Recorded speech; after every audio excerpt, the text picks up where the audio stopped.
শুধুমাত্র বাংলাদেশ নয়, he is a global superstar. আর অভিযোগটা আসলে আপনারা দিবেন কোন জায়গায়?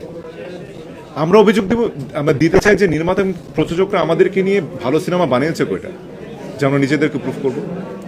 আমার বিশ্বাস যে কারণ অ্যাসপেক্ট থেকে সিনেমাটি দর্শকদের ভালো লাগবে, এবং ভালো লাগার অনেক কারণ রয়েছে। সিনেমা তো আগে ভালো বানাতে হবে ভাই।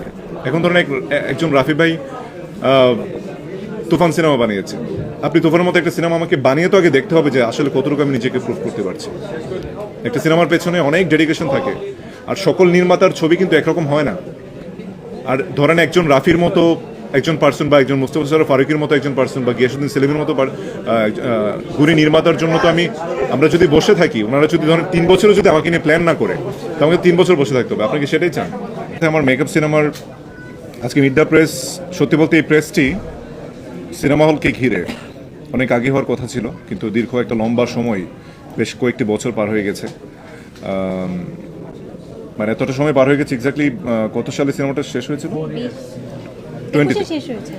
20-র দিকে আর কি।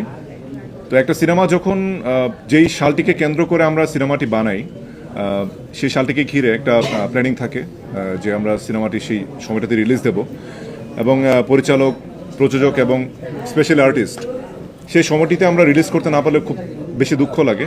একজন অ্যাক্টর হিসেবে খুব কষ্ট মানে অনুভব করি সবসময়, কারণ একটা সার্টেন প্রেক্ষাপটকে ঘিরে সেই সময়ে সেই বছরগুলোতে চলমান যে মুভিগুলো আছে সেটাকে একটা প্যারামিটার হিসেবে ধরে আমরা একটা গল্পকে সাজাই, একটা সিনেমাকে একটা কমার্শিয়াল ফ্লেভার দেওয়ার চেষ্টা করি।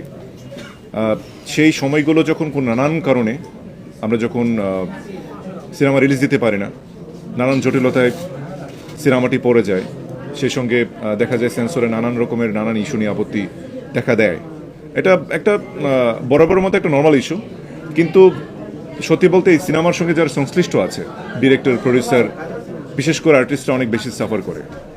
সেই সঙ্গে একটা যেমন একটা স্বপ্ন যেমন সাডেনলি থেমে যায়, সেই সঙ্গে একটা প্রপার যে প্ল্যানিং যেটা মাথায় নিয়ে আমরা আগাতে চাই সেটাও থেমে যায়, এবং একটা সুন্দর গল্প যেটাকে আমরা যেই বছর মানুষকে দেখানোর একটা টার্গেট থাকে, প্রতিটা জিনিসেরই তো একটা নির্দিষ্ট টার্গেট থাকে, সেই টার্গেট আসলে ফুলফিল হয়ে ওঠে না।